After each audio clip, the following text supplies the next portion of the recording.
Um bom dia a todos os pais, um bom dia a todas as mães, um bom dia ao povo de Deus. Nós estamos alegres, felizes por podermos retornar aqui à nossa casa, né? A esse lugar que nós pudemos ser o pastor, né? Por um tempo considerável. E agora já faz 9 anos que nós estamos aposentados, entre aspas, né? Porque diz que pastor nunca aposenta, né? Isso é uma grande verdade. A gente está sempre atendendo e o pessoal, você é pastor, vai lá fazer uma oração, o fulano lá está com problema, dificuldade, relacionamento de casais e tal, e então a gente está sempre acudindo aqui, acudindo ali e dando a nossa atenção. A minha esposa está comigo também, só que ela vai fazer uma cirurgia amanhã. Às 6 horas da manhã, nós estaremos chegando ali no Hospital Vita da BR, né, Linha Verde, e ali pelas 8h30 ela estará sendo submetida a uma cirurgia. Então ela está alguns dias assim, meio... O médico não sabe, falou, Antônio, a senhora evite de pegar resfriado, evite friagem, né, e fique de repouso máximo, né? Eu sei que a senhora já fez o que tinha que fazer tudo antes, para não ter que fazer na véspera da cirurgia, né? E então ela mandou um abraço, né? Aqui transmitiu o abraço dela aqui para vocês, que recebam, né? Com carinho e também orem por ela. Ela está assim preocupada. O médico é muito bom, né? Especialista nessa parte de ortopedia. Ela vai fazer uma prótese no joelho direito, então nós estávamos aguardando chegar um material especial, né? Um tipo de material mais leve, mais tranquilo, né? Não aqueles mais antigos, mais pesados e que gastavam mais rápido. E também agradeço ao convite do pastor Paulo e da equipe pastoral, do conselho, para que eu estivesse aqui nesse domingo, né? Assim, dando sequência a esses trabalhos que a igreja tem promovido de comemorar, né, a reforma, né, calvinista, né, que aconteceu lá na Europa, né, e que foi para os Estados Unidos e depois veio para o Brasil. E agora nós estamos lembrando fatos históricos, pitorescos, da nossa teologia. Muita gente não conhece a teologia presbiteriana. Muita gente não sabe nem o que é conselho. O que é conselho? O que é diaconato? Né? Por que tem que ter, né, esse nome presbiteriano? Tem gente que não sabe nem pronunciar o nome. Né? Fala bisteriana, um monte de coisa, tudo é errado, porque não aprendeu. E gente nova que está chegando na igreja precisa conhecer a nossa tradição. Hoje existem mais de 100 milhões de presbiterianos ao redor do mundo. A nossa tradição presbiteriana, ela foi disseminada, ela foi levada para o mundo inteiro. Vocês sabem que lá no Japão existem igrejas enormes presbiterianas, né? Que no Oriente, na Índia, existe igreja presbiteriana enorme. Né? Na Coreia do Sul, tem mais presbiteriano lá do que coreano, uma coisa incrível. Tanta gente que existe, né? Por quê? Porque o povo presbiteriano é um povo que parece que não, mas é um povo que é muito dedicado a missões. E o presbiterianismo, ele surgiu graças a um movimento de missões, graças a um movimento de oração, de jejum, de busca, de avivamento, é que surgiu o povo presbiteriano. E eu instigo aqui, eu incentivo vocês a fazerem isso. Não existe crescimento de igreja, não existe missões, se não for através de oração. Os coreanos cresceram muito porque 4 horas da manhã eles já estão lá em oração. Eu convivi com vários coreanos lá na Inglaterra, quando eu estive lá, e eles levantam de madrugada para orar. Com aquele frio, eles estão lá orando, entregando a Deus as suas vidas, né? E já que a gente está falando em missões, e eu vou falar também, né, sobre isso, Calvino, que é o grande mentor, né, do sistema presbiteriano, não é? Da teologia presbiteriana, dos ensinos, ele que sistematizou a teologia praticamente presbiteriana, né, com a sua obra, né, muito especial, muito grande, muito conhecida, que é a Instituição da Religião Cristã, hoje em 4 volumes. Ele publicou a primeira vez, né, em 1536, um volume pequeno, e depois foi ampliando, e em 1539 ele terminou a sua obra em 4 volumes. E ali está sistematizado tudo que a gente pode conhecer e saber sobre teologia, e a teologia presbiteriana. Então eu louvo a Deus por isso. Às vezes eu brinco, falo, eu não gosto de pregar sermão meio histórico assim, porque tem muita data, muitos nomes, muitas cidades, muitos lugares, ficou 1 ano aqui, depois mais 2 anos lá, e foi para cá, e foi para lá. Então eu vou tirar um pouco esse negócio de ficar citando cidades, e tempo aqui, tempo ali, e etc, etc. Não estou aqui para ser jornalista, não é? Mas eu estou aqui para trazer uma mensagem que vocês possam conhecer quem nós somos e por que somos o que somos. Tem um historiador francês, eu sou formado em sociologia também, e quando eu estava estudando sociologia, eu li um cidadão chamado Fernando Braudel. Ele escreveu um livro muito interessante chamado O Ofício do Historiador.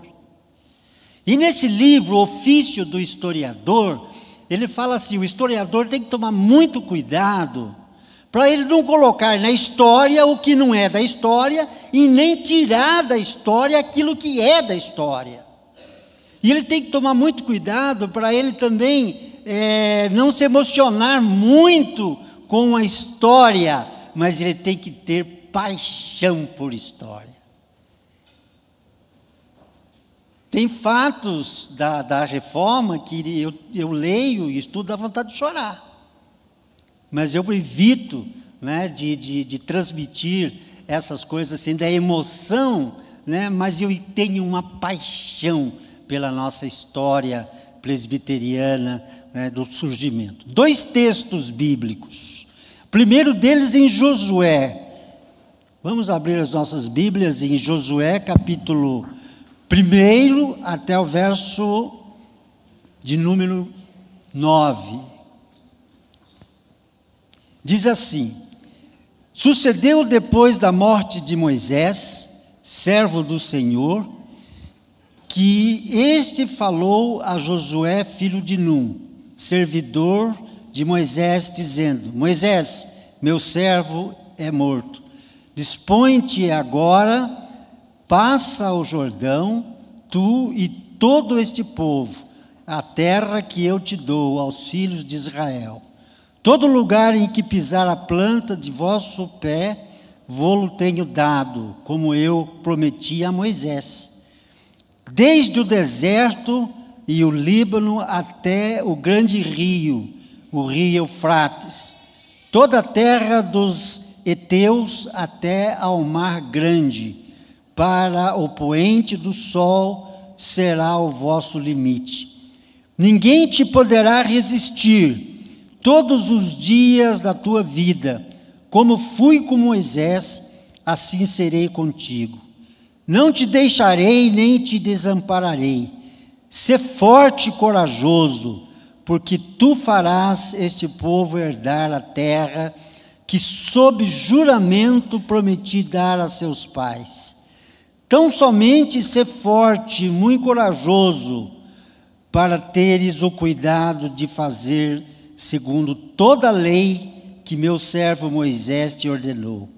Dela não te desvies, nem para a direita, nem para a esquerda, para que seja bem-sucedido por onde quer que andares. Não cesses de falar desta lei, da lei que antes medita nela de dia e de noite. Nesta lei que tenho dado a Moisés e que foi transmitida a ti, segundo tudo quanto nele está escrito nesta lei. Então farás prosperar o teu caminho e serás bem-sucedido. Não te mandei eu? Sê forte e corajoso, não temas, nem te espantes, porque o Senhor teu Deus é contigo por onde quer que andares. É um texto muito lindo, preguei já muitas vezes desse texto. É um texto quando Deus chama Moisés, primeiramente, trabalha Moisés, passa tudo que tinha que passar a Moisés, passa a lei, os 10 mandamentos a Moisés, mas depois Deus queria, passar tudo agora para Josué, porque Moisés seria tirado, Moisés não herdaria a terra prometida. Moisés, ele cometeu um pequeno deslize lá, que não agradou a Deus, e por causa daquilo, Deus não lhe deu o privilégio de entrar na terra prometida. Então, Moisés teve que passar o cajado para Josué. Assim é no processo missionário, um vai suceder no outro, um pastor vai suceder no outro, um presbítero vai suceder no outro, e assim por diante. Mas temos que fazer tudo conforme aquilo que nós herdamos e vamos trabalhando, vamos reformando. O tema da teologia reformada é esse, igreja reformada, sempre se reformando. Agora Deus fala para Josué, você só vai ter que ter uma coisa, você vai ter que ser forte e você vai ter que ser corajoso. Mostrou para Moisés toda a terra que seria dada para o povo de Israel. Falou, você aqui do Monte Pisga, você olha e veja as campinas, veja a terra que eu vou dar para o povo, mas você não vai pisar lá, quem vai pisar é Josué. Assim também nós temos a realidade do reformador Calvino, João Calvino, que foi o grande idealizador da reforma na Europa, de um modo geral, e escreveu a obra monumental dele, as instituições da religião cristã, sistematizou ali a teologia. Mas não foi Calvino que veio para o Brasil. Quem veio para o Brasil foi Simonton, como a gente costuma dizer, Archibald Green Simonton. Foi ele que botou os seus pés aqui com 26 anos de idade aqui no Brasil. Mas eu quero falar primeiramente sobre essa questão do fundador do presbiterianismo, da igreja reformada na Europa, que foi Calvino.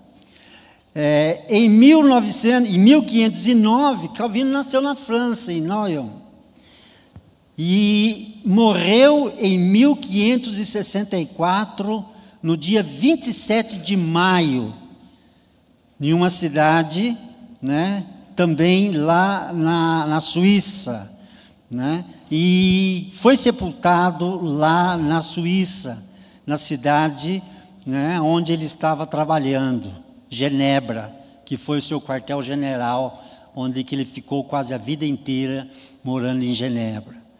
João Calvino, esse homem era um homem de oração. Muita gente imaginava que Calvino não era um homem de oração.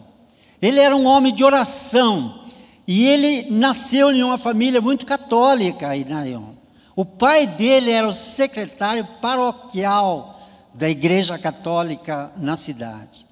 E o pai dele queria muito que Calvino seguisse o ramo do ministério paroquial, queria que ele fosse um padre, talvez. Mas ele não tinha muita aptidão, mas ele ficou uns tempos consideráveis ali naquela paróquia, etc, etc. Quando o pai dele morreu, ele falou: opa, agora eu estou com liberdade. Agora eu vou estudar aquilo que eu quero. Eu vou entrar para o ramo do humanismo.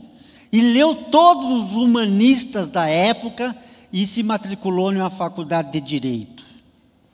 E falou: eu vou ser advogado, porque advogado ganha muito mais do que pastor, ou padre, sei lá o quê.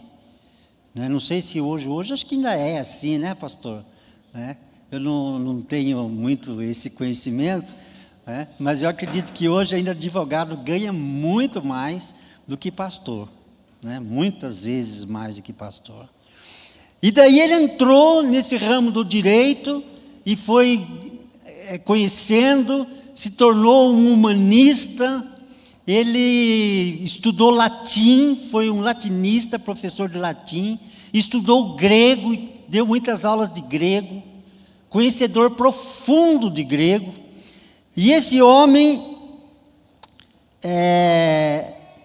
vindo da classe média, o pai dele poderia ser chamado, a família dele, de gente assim mais ou menos da classe média, E ele então viveu estudando a vida toda e teve uma experiência muito especial de conversão, porque ele começou a ler, os ensinamentos de alguns humanistas que eram já abertos à reforma luterana, porque Lutero antecedeu Calvino 16 anos em termos de reforma.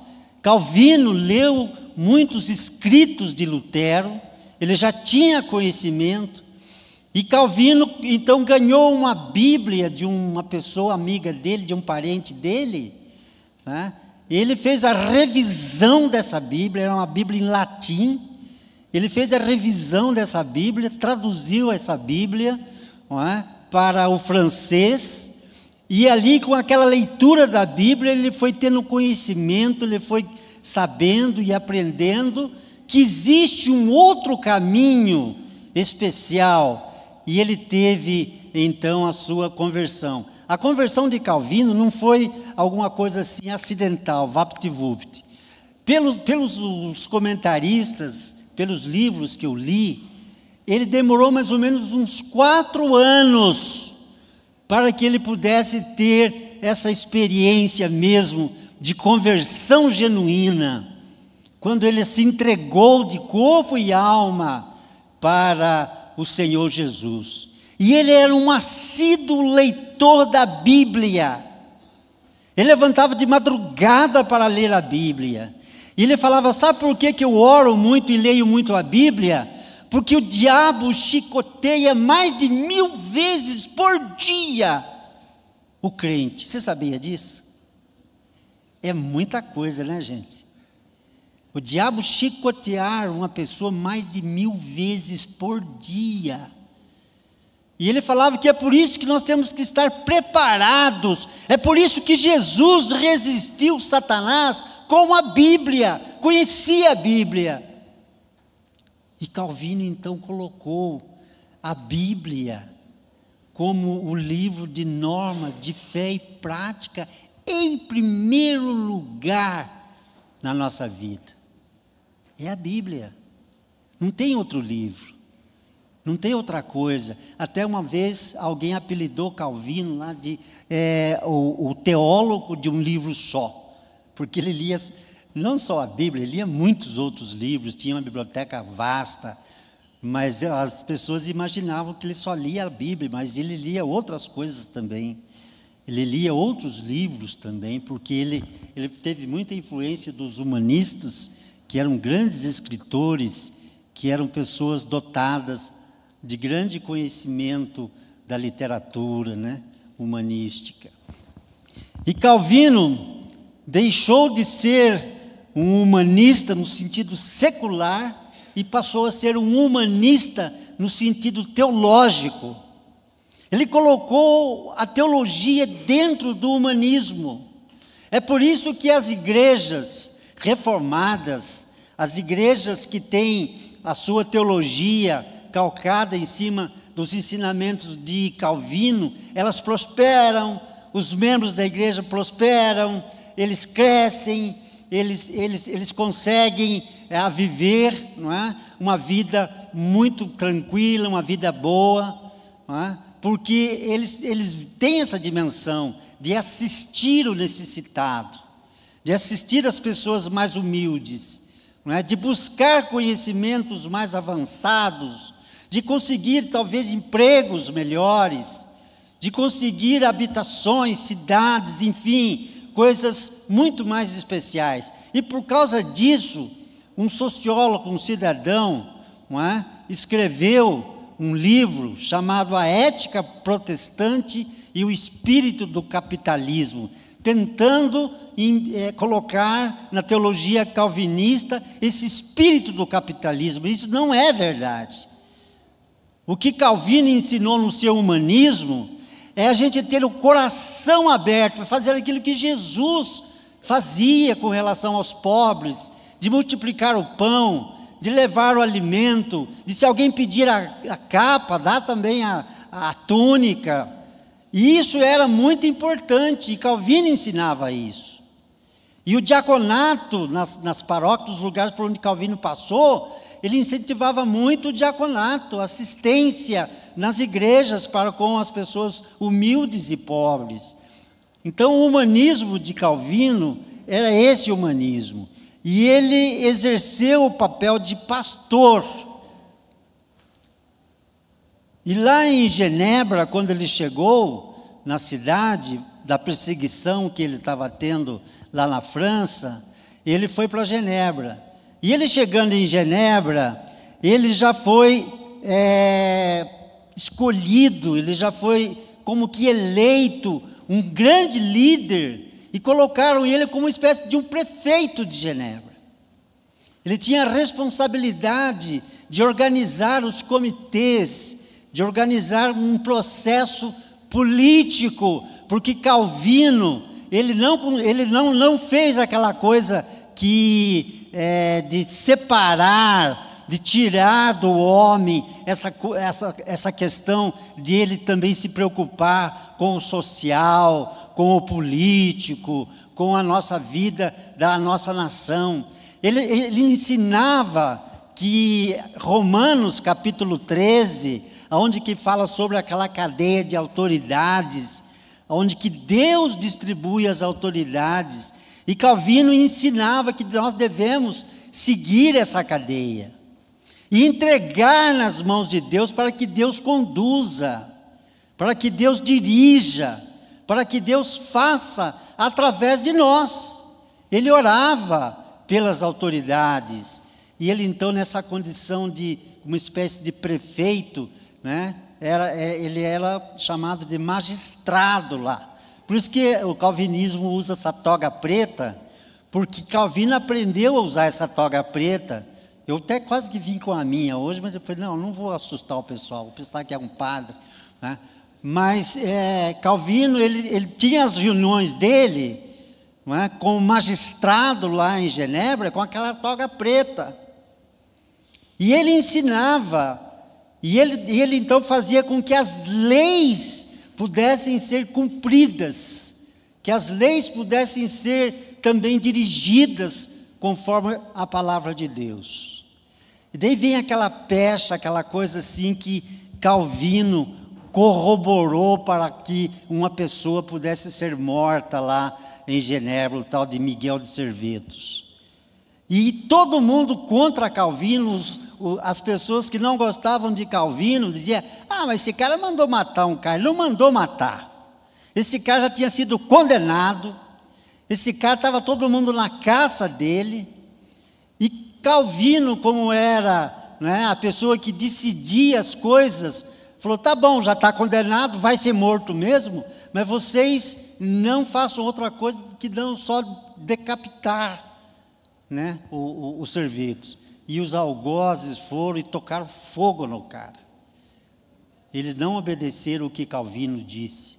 E Calvino puniu esses caras, e Calvino ficou chateado com isso, porque eles não obedeceram o que ele tinha dito, que não era para fazer outra coisa que não apenas decapitar. O único, né, fato que as pessoas tentam pichar Calvino foi por causa disso. Mas isso não tem sustentação teológica, histórica. Calvino não deixa de ser o Calvino que foi por causa disso. E que ele se arrependeu, 1000 vezes pediu perdão por causa disso. Teve uma vez que ele foi com a mãe dele lá de um lugar, né, como muitas pessoas vão aqui em Aparecida do Norte, de uma romaria, e lá ele tocou com o dedo em uma imagem que tinha lá. Ele não era convertido ainda. E depois ele ficou com aquilo na cabeça dele. Ele ficou com uma espécie de um trauma depois que ele se converteu, que ele teve que colocar isso em forma de confissão para um amigo dele, Farel, e pedir que o amigo desse uma oração, não é? Para que ele pudesse se libertar daquilo. Foi uma espécie de um psicólogo, Farel, na vida de Calvino. E daí que ele ficou livre, porque ele achava que ele estava em pecado, porque ele tinha colocado o dedo em uma imagem. Então o senso de conversão era muito grande na vida de Calvino. E uma outra coisa também que eu também não sabia, e que muitas pessoas também não sabem, é que Calvino casou. Alguém sabia disso? Eu não sabia. Eu fiquei sabendo esses dias que eu estava estudando sobre Calvino, e eu peguei um livro que eu comprei há uns 25 anos atrás, e que eu não tinha lido aquele livro, porque era sobre a teologia dos reformadores. Eu tinha lido tantos outros livros, mas aquele eu não tinha. E daí eu falei, eu vou ler nesse livro sobre a teologia do reformador Calvino. E lá eu encontrei que lá em Estrasburgo, que era um condado ali vizinho, não é? Da França, onde que Calvino foi ser pastor lá há uns tempos, ele encontrou lá uma senhora viúva, uma senhora que, além de honesta, né, uma senhora bem de vida. O marido dela, o ex-marido, porque ela era viúva, era anabatista. E Calvino, então, casou-se com ela. Ela tinha já 2 filhos do ex-marido. E eles tiveram um filho. Eles deram o nome de Jacques na criança, mas a criança morreu logo em seguida do nascimento, porque era prematura. E uma coisa assim interessante, eu não sabia disso, que Calvino tinha sido o pai dessa criança. Tinha sido o pai do Jacques. Eu imaginava, eu ia falar que, mas o Dia dos Pais, Calvino não foi pai, né? Mas eu descobri que ele foi sim. E ele tinha um afeto por criança. A casa dele era cheia de crianças, muitas crianças vinham sempre, porque ele também ensinava as crianças. Ele tinha amor pelos pequeninos, mas não casou mais. Ele falou, uma vez só é o suficiente, já casei com uma viúva, agora está bom, né? Agora eu vou ficar do jeito que eu estou mesmo. Isso foi uma experiência muito marcante, porque ele falou que ele sofreu depois o resto da vida dele, não é? Aquela coisa assim né? Aquela saudade da esposa, aquele carinho que ele tinha para com ela e ela para com ele, mas ficou só naquilo, só na saudade, não é? E essa mulher, ela além de honesta, além de uma mulher muito caprichosa, etc., diz o autor que ela era bonita. Eu falei, aí é importante, né? Além de tudo aquilo que ela já era, né? De ser uma mulher honesta, uma mulher direita, uma mulher, uma mãe, uma esposa, né? Prendada, ainda, o autor fala, ainda era bonita. Mas veio um plus aí, veio um mais, né? Além de todas essas coisas, ainda era bonita. Contudo, era bonita. Mas, meus irmãos, eu quero agora colocar para vocês uma coisa muito importante, que Calvino, ele, em Genebra, no final já do seu ministério, ele criou um instituto de formação de pastores. Ele fundou lá em Genebra. No primeiro ano, ele teve 600 alunos, veja bem, 600 alunos que vinham de vários lugares do mundo, iam para lá para estudar teologia, ensinada por ele, por outros pastores reformados nesse instituto. No segundo ano, ele teve 900 alunos matriculados nessa escola de preparação para pastores. Era um homem que primava pelo conhecimento bíblico. Calvino era um grande exegeta, era uma pessoa que pegava a Bíblia e virava assim, desculpa a expressão, de cabeça para baixo, de dentro para fora, de fora para dentro. Ele conhecia muito grego, conhecia muito latim e um grande conhecimento do francês. Então ele pôde ser esse homem que foi, e todos os seus escritos só eram baseados na Bíblia. Ele não era aquele tipo de escritor de que eu ouvi falar, alguém disse. Eu tenho um negócio comigo, por exemplo, eu não gosto de ler livro que não tenha rodapé. Eu participava de banca de exame de tese, né, na faculdade, e eu já pegava antes e dava uma olhada e falava para o orientador: escuta, mas essa tese aqui não tem APUD, não tem rodapé, não tem, só ouvi falar disso, não sei quem lá falou aqui. Eu falei: isso aqui vai ser rejeitado. Você pega esse aluno, faz uma revisão nessa tese e apresente de novo. Só a partir da terceira vez que aquela tese era apresentada é que a gente ia para a banca de exame mesmo. É igual esses livros que tem por aí que muitos autores escrevem.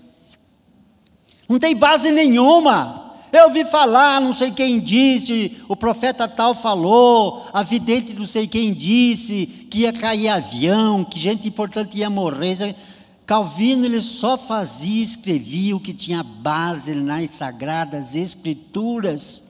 Por isso que nós, presbiterianos, reformados, nós temos a Bíblia como o único livro que a gente tem que seguir, que a gente tem que obedecer, crer e saber que é nela que nós encontramos a pura verdade para as nossas vidas.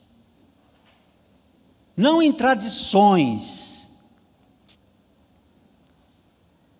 As tradições, elas vão sendo mudadas com o tempo. A Igreja Católica, por exemplo, eles seguem a Bíblia e as tradições, não é? Duas coisas que eles seguem. E muita coisa que a gente pergunta para um padre ou para uma pessoa católica: mas por que vocês fazem isso? Ah, porque isso é tradição da igreja. Isso não pode ser mudado agora, porque é tradição de muito tempo. Né?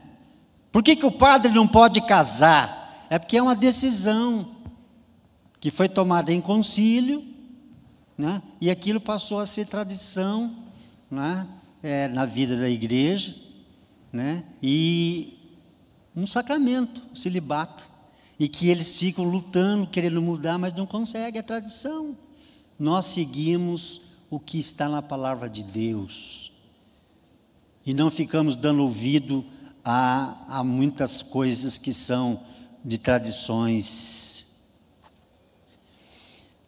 Quando Calvino chegou em Genebra, ele não pretendia ficar lá em Genebra. Ele estava indo para um outro lugar. Mas quando ele chegou em Genebra, ele encontrou um cidadão lá, chamado Farel. E quando esse Farel soube que Calvino estava passando pela cidade, num hotel, estava dormindo, ele foi lá, esse Farel, e falou assim: você vai ter que ficar aqui. Você não vai só pernoitar e amanhã ir embora com a sua caravana. Você vai ficar aqui. Não, mas eu não posso, eu estou indo para outro lugar, não vou ficar. Não, você vai ficar. Você vai ser obrigado a ficar aqui. E se você não quiser ficar aqui, eu vou pedir uma maldição sobre a sua vida. Que coisa difícil. A gente lendo a história e lendo esses fatos, que muitas pessoas não conhecem isso. Às vezes ficamos até horrorizados. E Calvino não conseguiu mais dormir aquela noite, aquele resto de noite. Falou, meu Deus, e agora? E esse farol falou, se você não ficar, você não vai viver mais a sua vida, não é, como você tem vivido.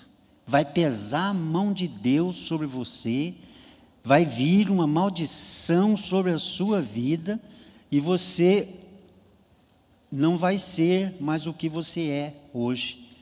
Daí outro dia ele levantou e falou assim, eu vou obedecer, eu vou ficar. E ali ele começou a ter contato, e ali ele começou a ter conhecimento, e ali ele já começou a pastorear a igreja de Genebra, esse lugar, né, nessa cidade de Genebra, né? E ali ele acabou de terminar, não é? Alguns escritos, especialmente sobre os Salmos. Calvino escreveu muitos comentários sobre os Salmos. Os melhores comentários que eu tenho sobre os Salmos, né, foram escritos por Calvino. E são salmos lindos, salmos bonitos. E daquele instituto que ele fundou ali nessa cidade de Genebra, esparramaram pelo mundo inteiro aqueles moços que se formaram ali, foram para vários lugares, né? Tinha um rapaz que era da Escócia, chamado John Knox, que estudou nesse instituto de Calvino, voltou para a Escócia e se tornou o grande líder presbiteriano da igreja da Escócia. E as autoridades da Escócia se empolgaram tanto com os ensinos de John Knox, que eles mudaram uma religiosidade que tinha lá na cidade, né? Eles eram anglicanos. O reinado da cidade falou, não, nós vamos ser de hoje em diante presbiterianos. E eles começaram a desenvolver, por isso que a Escócia é tida hoje como um berço grande do presbiterianismo, porque esse John Knox, ele aprendeu lá no Instituto em Genebra com Calvino sobre o sistema presbiteriano de governo. E esses moços esparramaram pelos Países Baixos, desceram para a Inglaterra, foram para outros lugares, e para o Oriente. Por isso que tem igreja no Japão hoje, porque a semente já tinha sido lançada, graças a esse instituto. Tinha uma tradição na nossa igreja antigamente, que em volta dos institutos bíblicos a igreja crescia muito. Lá em Arapongas, eu estudei lá no Instituto Bíblico João Calvino, lá em Arapongas, 3 anos, eu me tornei, né, tenho diploma, né, não é um diploma de faculdade, mas era um diploma de curso médio, e esse diploma eu aprendi lá. E em volta de Arapongas, a igreja cresceu muito, por causa do Instituto Bíblico de Arapongas, que formava os grandes pregadores evangelistas que nós tivemos na nossa igreja. Eles aprenderam lá em Arapongas, estudaram lá em Arapongas.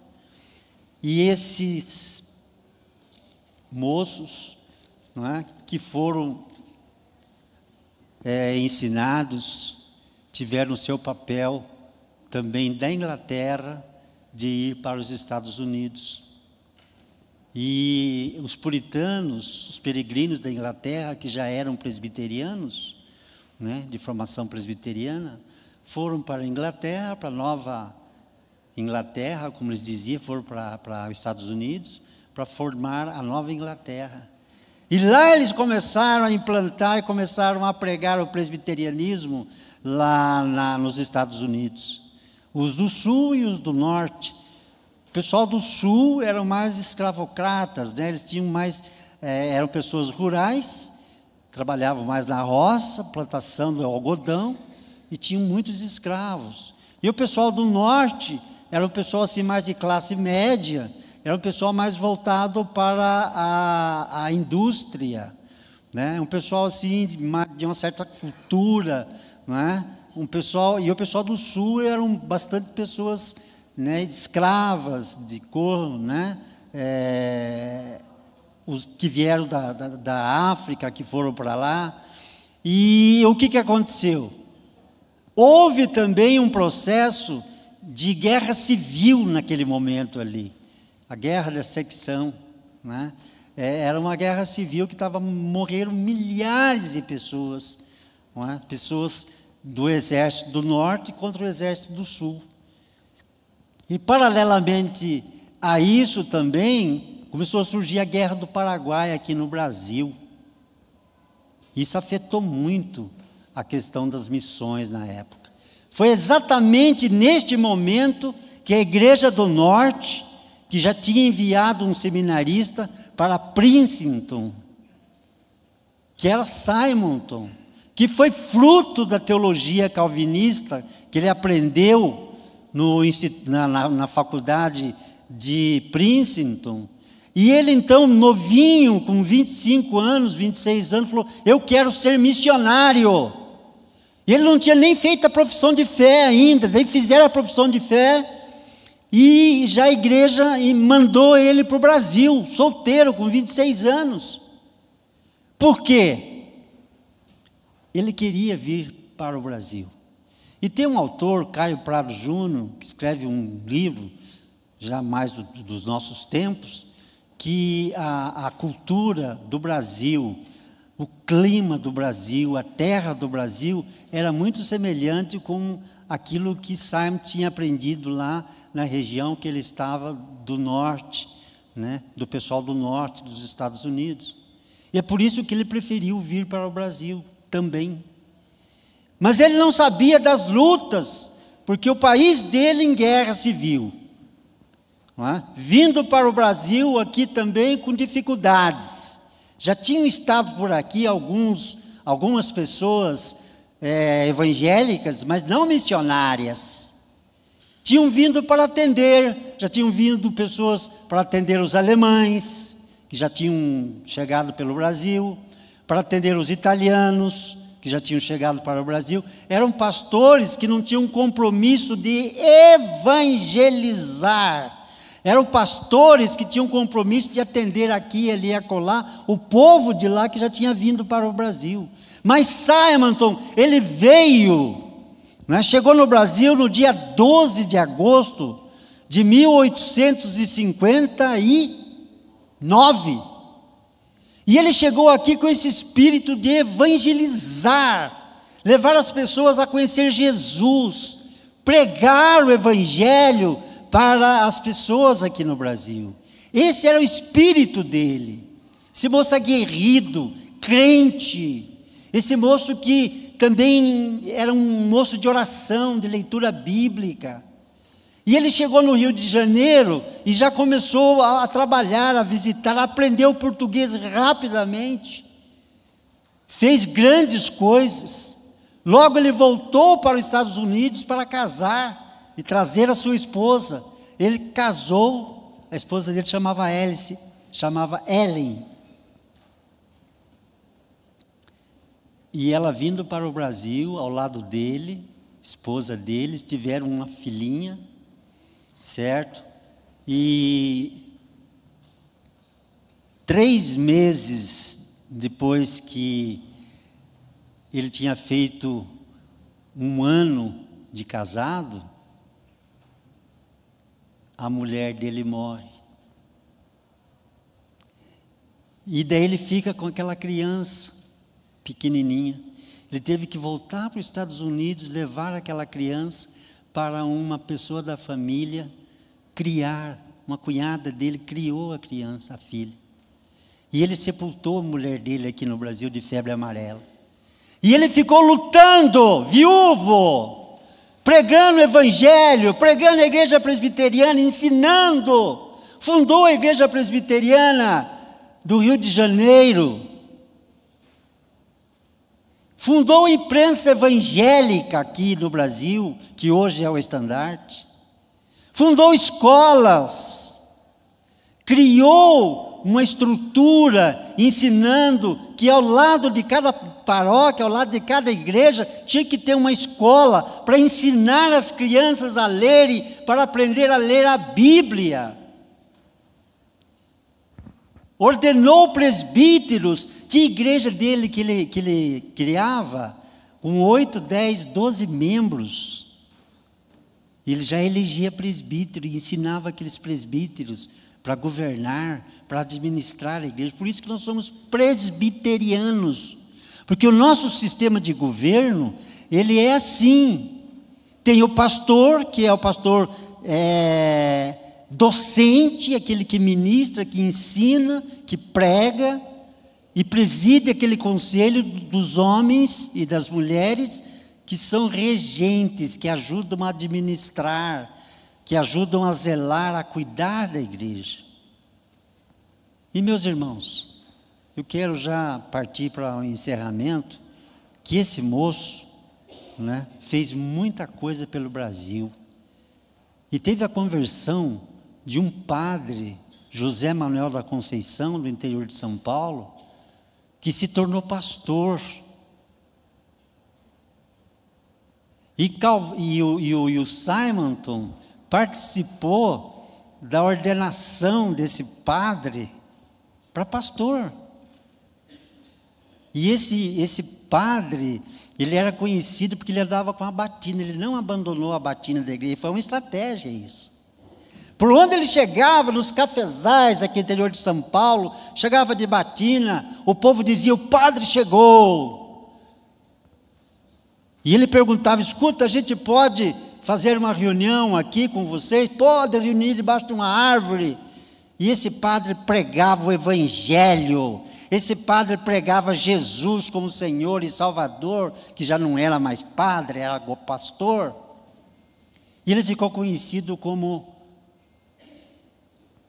o padre, o pastor. Por muitos era padre, por outros era pastor. E esse homem teve uma luta grande, esse padre evangélico que se converteu. Mais tarde outros padres se converteram também.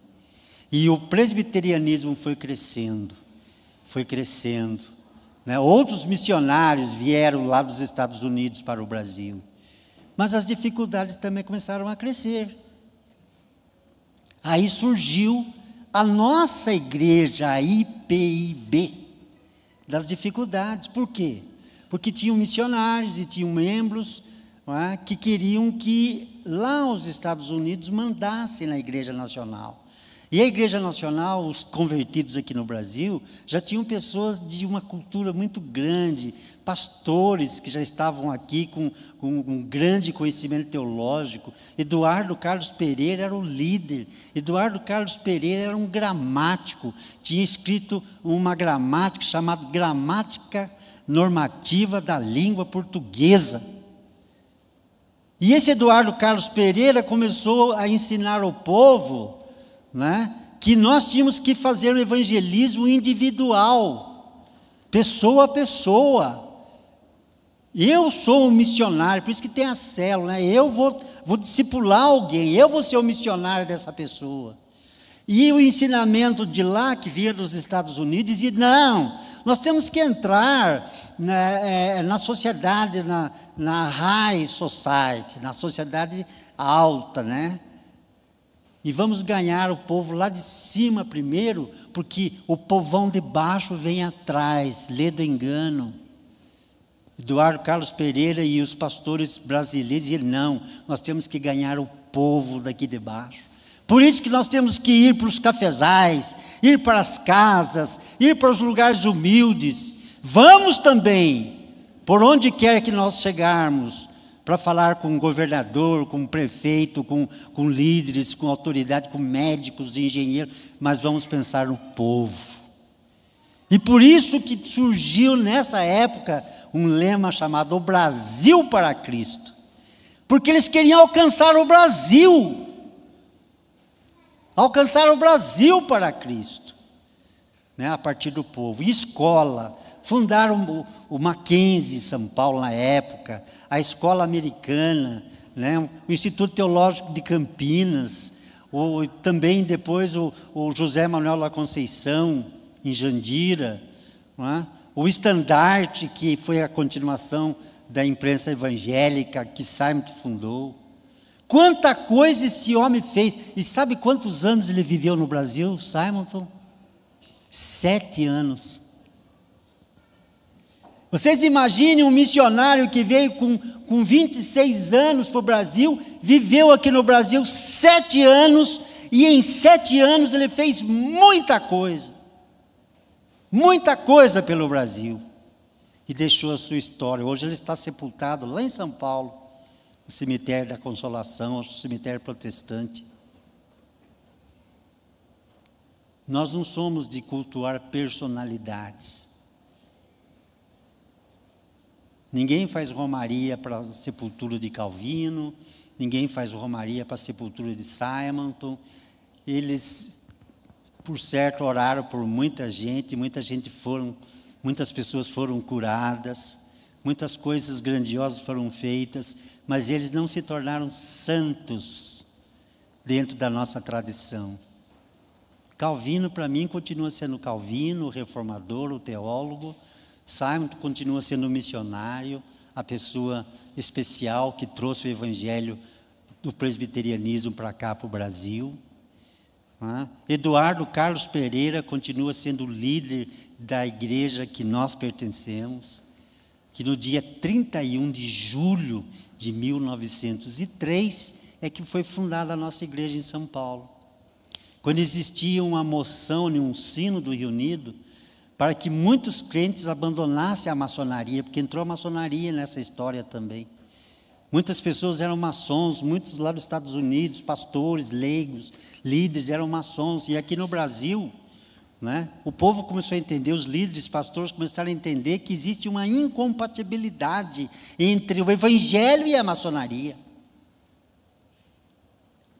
Que o cara não pode ser cristão, seguindo Jesus, fazendo um voto para entrar na maçonaria, com os olhos vendados, com a calça arregaçada até o joelho, tateando num corredor, batendo em uma porta, e o venerável lá de dentro dizer: "Da onde vens tu, peregrino?" E esse cara de cá dizer: "Venho das trevas em busca da luz." Então a maçonaria é a luz? E ele, como cristão, como salvo por Jesus, que diz: "Aquele que me segue não anda em trevas." Como é que eu vou dizer que venho das trevas? Quem está com Jesus não está nas trevas. E aí então, os pastores brasileiros, a maioria que já estavam no Brasil, não, nós não podemos aceitar isso. Nós vamos criar uma igreja que não tem esse negócio de maçonaria. E ali então, no dia 31 de julho de 1903, eles fizeram a votação, e aqueles que eram favoráveis à maçonaria, por poucos votos, ganharam, e aqueles que eram contrários, perderam. E daí aqueles 7 pastores e 13, alguns dizem 13, outros dizem 14 presbíteros, cataram o chapéu e disseram: "Nós ouviremos falar de vós, e vós ouvireis falar de nós." E saíram cantando aquele hino, um pendão real. Saíram dali daquele auditório, e naquela mesma noite fundaram a Igreja Presbiteriana Independente do Brasil. Foi registrado o primeiro estatuto no dia 1º de agosto, o primeiro estatuto nosso. E é por isso que nós somos presbiterianos independentes. Muita gente às vezes não sabia dessa história. Muita gente às vezes não conhecia. Consideramos a igreja presbiteriana nossa mãe, o sistema de doutrina é o mesmo, seguimos os mesmos princípios, não recusamos, né, a não ser aquela história da maçonaria, né, e pelo contrário, né, Nós temos uma amizade muito grande com os nossos irmãos presbiterianos e eles conosco, porque eles disseram: nós ouviremos falar de vós e vós ouvireis falar de nós. E hoje estamos aqui, IPI de Curitiba, 120 anos essa igreja. Em outubro ela completa, 120 anos, e temos 126 anos de presbiterianismo no Brasil.